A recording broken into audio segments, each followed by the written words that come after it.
One of the lines from a childhood comic came to me as I went through the recent headlines emerging from the corridors of RBI. जब साबू को गुस्सा आता है तो Jupiter पर ज्वालामुखी फटता है. And the volcano of regulations and orders have surely been erupting. Reserve Bank of India seem to have taken action against Bank of Baroda on the Bob World mobile application. Reserve Bank has barred JM Financial from financing against shares and debentures. This will include sanctioning and disbursing loans against IPO shares. RBI has directed Bajaj Finance to stop disbursing loans through two of its lending products, Ecom and Insta EMI card. The Reserve Bank of India has barred IIFL Finance from sanctioning or disbursing any new gold loans or even assigning, securitizing or selling any of its gold loans owing to material supervisory concerns.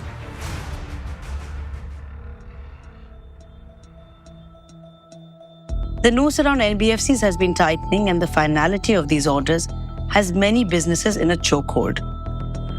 In fact, data shows that RBI penalties on regulated entities has increased 4 times in the last 4 years.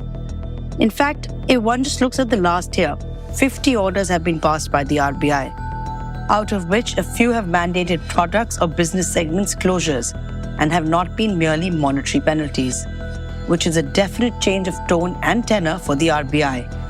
An ex-deputy governor recalls a much simpler times. Few violations used to be treated with kind of kid blow or a little rap on the knuckle type. Reserve Bank is not comfortable with a particular institution's behavior. The MD, CEO, chairman or whoever they used to be called and given a bit of dressing down type. Then they would normally behave, and that way things were going all right. But those days are far gone now, with savings accounts emptying and unsecured lending soaring, as well as overflowing SIPs and IPO subscriptions. The smoke alarm is definitely set off. But is there a fire to diffuse, or is the regulator being overly cautious? We speak to a finance veteran, Abhizar Divanji from EY. Ineffectively, they're going to kill the NBFC models if the banks try to invade the NBFC space. I think the regulator is being cautious. It believes that desperate times are here and certain desperate measures are required. But what can businesses at the receiving end really do? We get a legal opinion from Pratish Kumar of JSA. Several times we have seen that RBI has extended dates for those implementations also.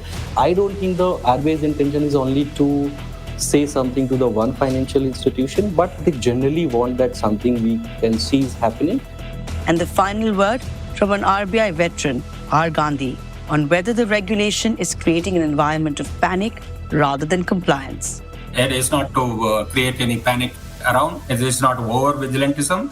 It is only to make its enforcement action biting so that there will be a desired behavioral change in the institution. It's March 13th. From the Economic Times, I'm your host Anupriya Nair, and you're listening to The Compliance and Crackdown, the RBI's new language of tough love, on The Morning Brief.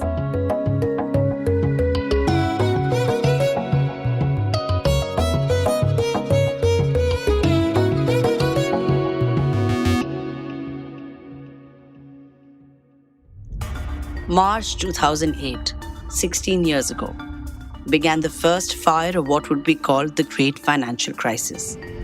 Bear Stearns, with $46 billion of mortgage assets that had not been written down and $10 trillion of assets, faced bankruptcy.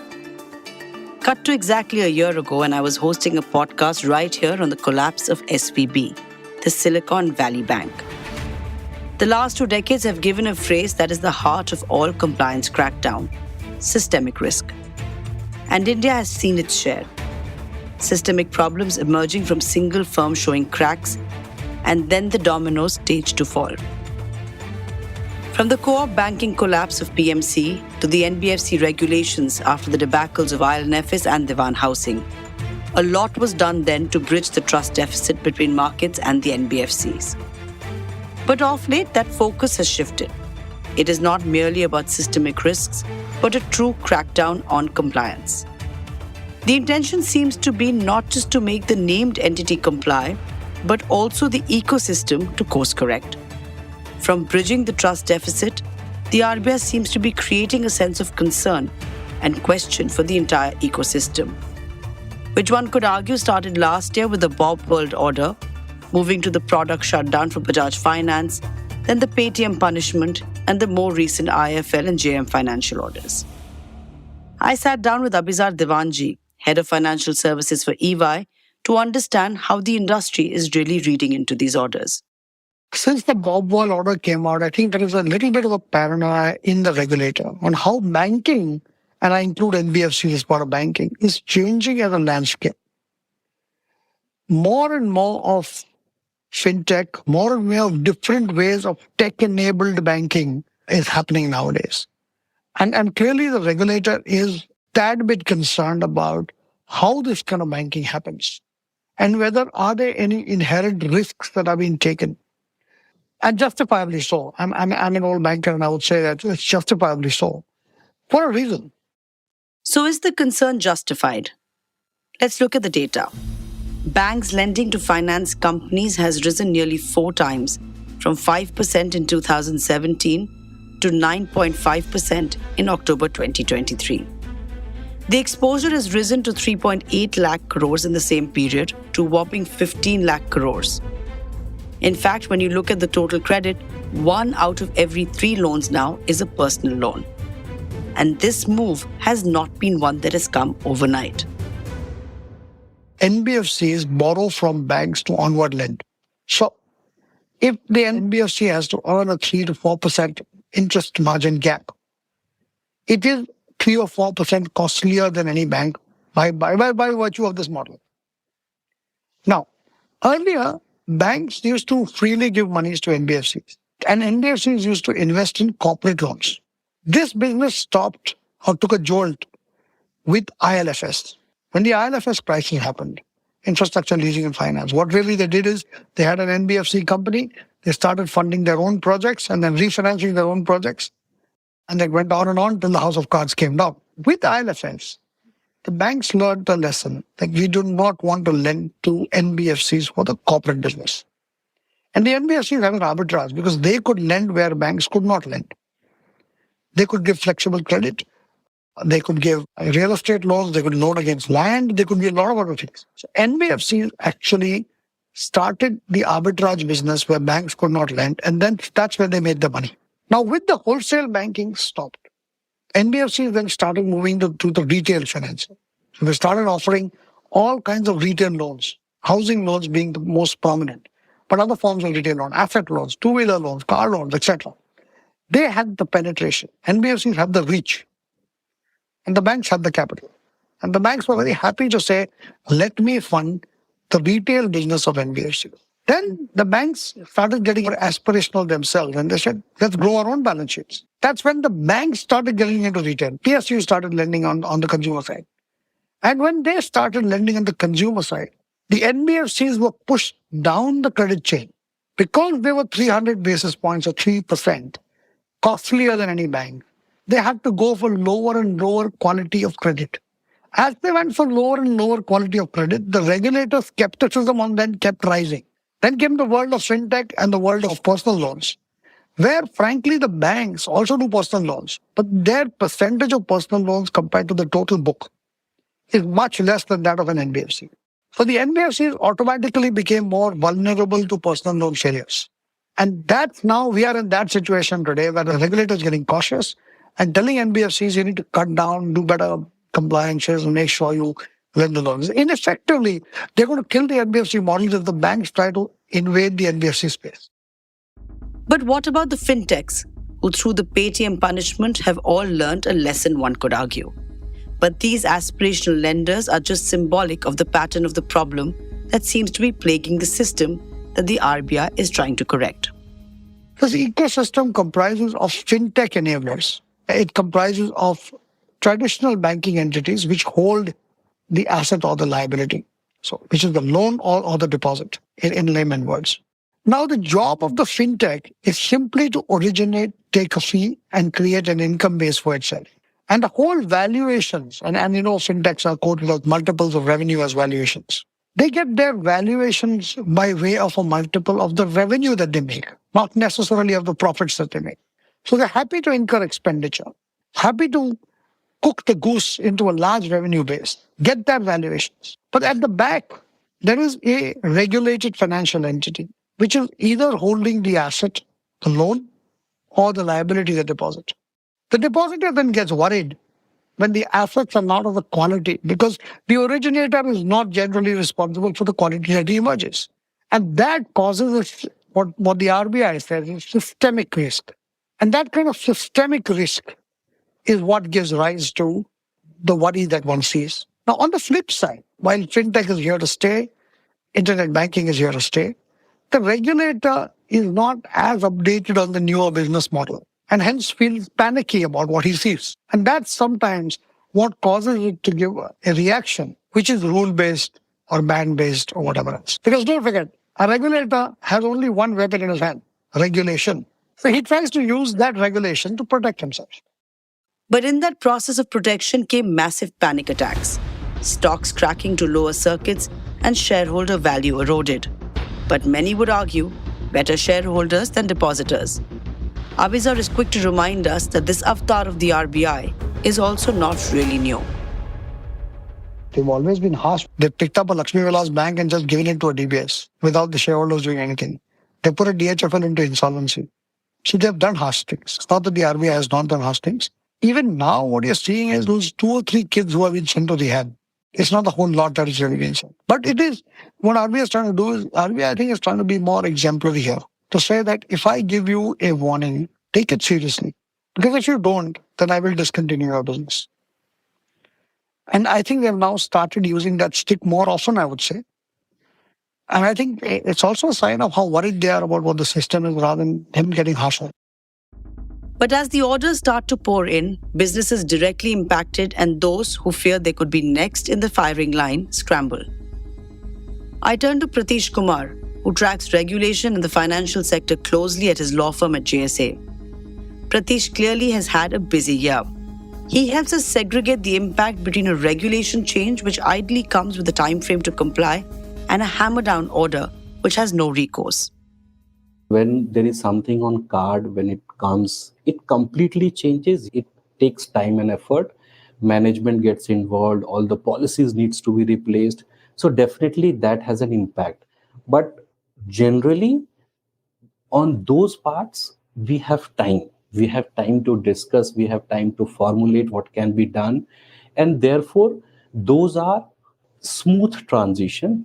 Several times we have seen that RBI has extended dates for those implementations also, because definitely the representation is on group and there is hardship to doing all those changes. So that is the disruption or the change in law as a whole when it is expected and it is happening because of market needs. Even on the what we were talking on the disruptive part, how it is being done, or a certain change that comes from RBI either to a specific person or sometimes even in the general guidelines. Sometimes what happens that RBI is completely into watch. They do audits of NBFCs or for that matter any financial institutions, and when they see a pattern, now those patterns may not be wrong. I would not say it's a wrong. It's a definitely within the ambit of the law, but suddenly they feel that okay, that is not in the interest of Indian economy or investors or for that matters general retail public,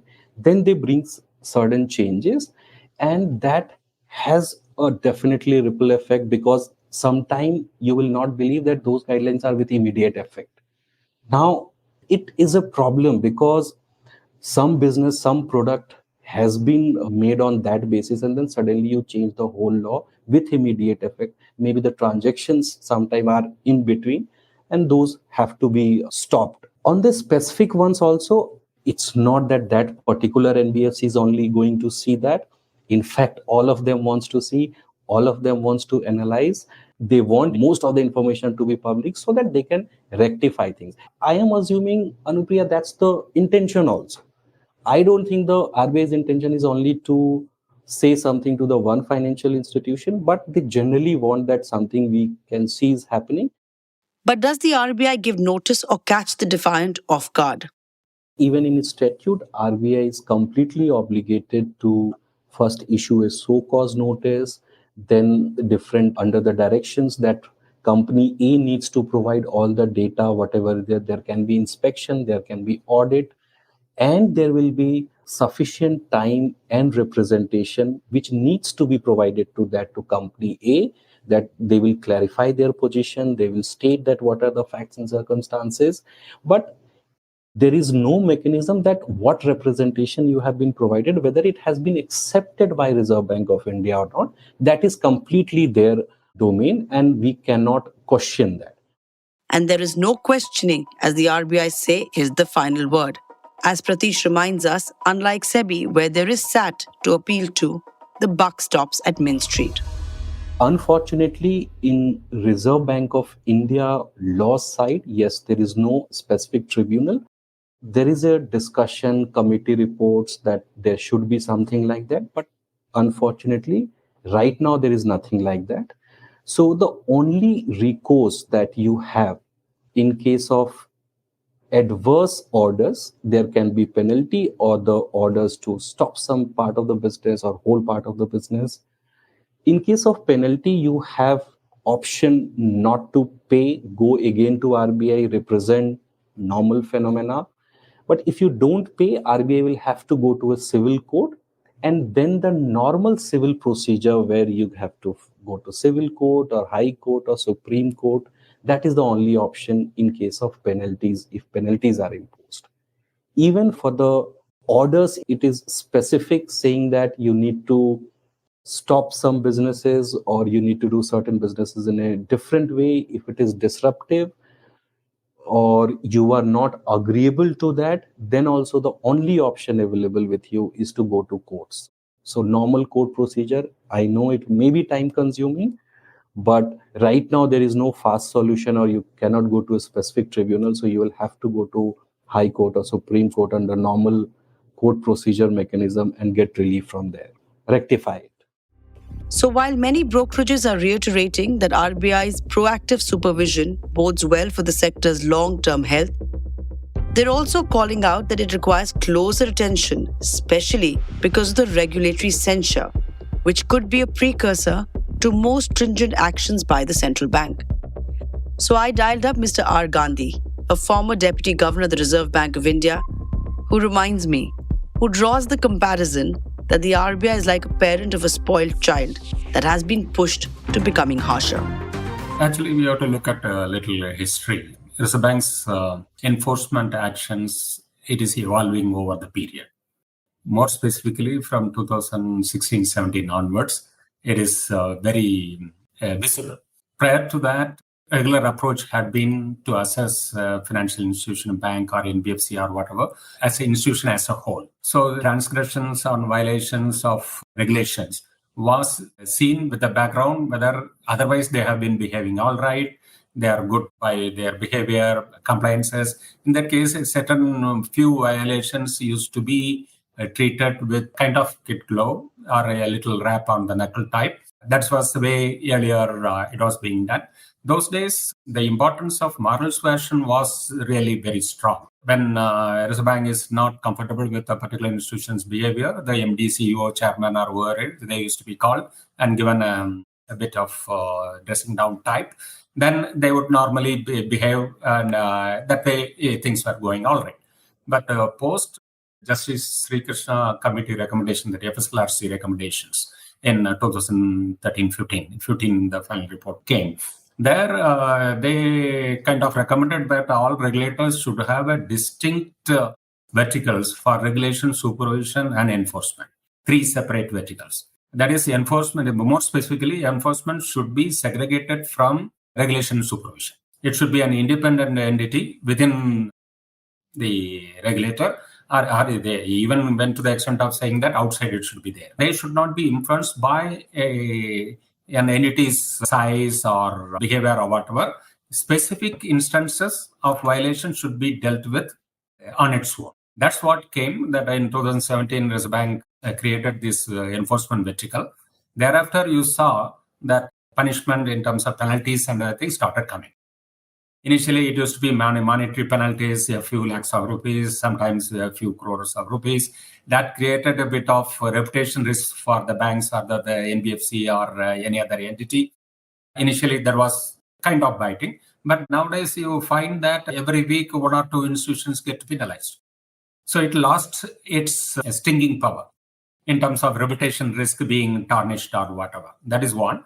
Then the actual monetary impact is also not much over the period, because the penalties used to be few lakhs or few crores of rupees, a couple of 5 crores, 10 crores, like that. And given the banks or other institutions' profit size, that was not really biting. They were offered to pay that penalty and done with, and they move on. Then the enforcement action has evolved now much more in the recent past. In the last 1.5 years, you are seeing that the action has been more widespread in terms of coverage. Either their certain businesses were asked to be closed down, or they were not allowed to expand branches, or they were not allowed to add additional customers. So those kind of large financially impacting supervisory or enforcement action has been taken by the Reserve Bank. So that is where now we are. That is what, because it is biting, because it is commercially, it is really pinching them too hard. So people have started commenting on it. But Mr. Gandhi, a lot of people would argue that this is also sending a signal of panic in the market a little bit. Those who are being punished might be put in their place, but there are also those who fear they could be next in the firing line. The order is very precise and close, but it doesn't provide a rationale or transparency that many would want or desire. I think there are two aspects to it. Creating panic, that is because this kind of severe penalties earlier people have not seen. That's why they are panicking. That's one reason. Because they are not used to this kind of action that is being taken.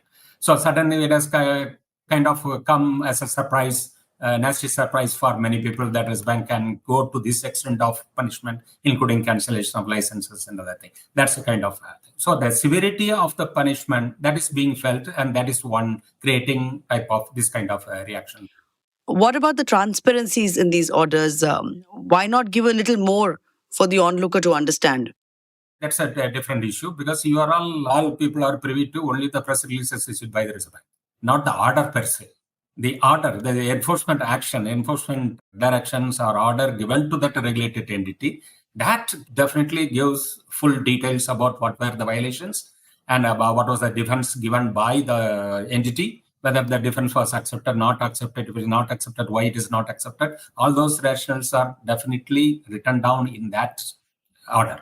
And finally, the conclusion, what is the punishment? So the press release which is issued for general public by information is only brief, only the operative part of penalty, that alone comes. Or if at all, a small brief about the violation. That's why you feel that it is not transparent enough. That I don't agree. That definitely the enforcement action, the detailed report is being given to the entity with which on whom the penalty has been imposed. Whether that needed to be made public, that's a different question altogether. Some regulators do give, like SEBI gives its order fully in public space. But whereas banking regulators have always been very careful in revealing the whole thing to the public for public consumption. So that position you would find consistently Reserve Bank has been maintaining, that whether it is an inspection report that is to be made public, there is a particular demand that quite a lot of demand that inspection report should be made public. Reserve Bank has been saying no. And these orders also, it should be completely made public if somebody demands. I would expect Reserve Bank not really to do that. And it is, in my opinion, maybe because I'm biased, because I had been the regulator all along. So I strongly believe in that position, that information, just for making it transparent, you should give anything and everything. We don't endorse that. There has to be a clear assessment by the regulator whether it will make public good. To that extent, information can be made or should be made public. Where it is likely to create further damage or anything, it is better not to. Mr. Gandhi, because you mentioned SEBI, I'm going to draw that comparison. A lot of people are. They're arguing that when SEBI passes an order, there is at least a tribunal too where they can make a case. And in fact, many of those cases have been overturned. SEBI's orders have been overturned by SAT. In RBI's case, that is not so. RBI is obviously a more overarching regulator versus SEBI. What would you say to the argument that RBI is being heavy-handed with no repeal or recourse? Exactly this point was in detail discussed by FSLRC, Justice Sri Krishna Committee report. If you go through, this is one of the major points which were discussed there, especially with reference to Reserve Bank. There is a comment there that the SEBI Act and other Regulators Act all came post-reforms period, that in the post-1990. Whereas the Reserve Bank of India Act was enacted much before independence, 1935. So the general structure of the statutory provisions of those days, vis-a-vis the current way of creating statutes, that's one big difference they recorded there. Also, why the Reserve Bank of India Act has been very old, it is not having the current modern provisions of jurisprudence. That's one of the points was this only. That is, its decision is final. Like the statutory appellate tribunal type, which the SEBI and other regulators have, there is no such thing for Reserve Bank.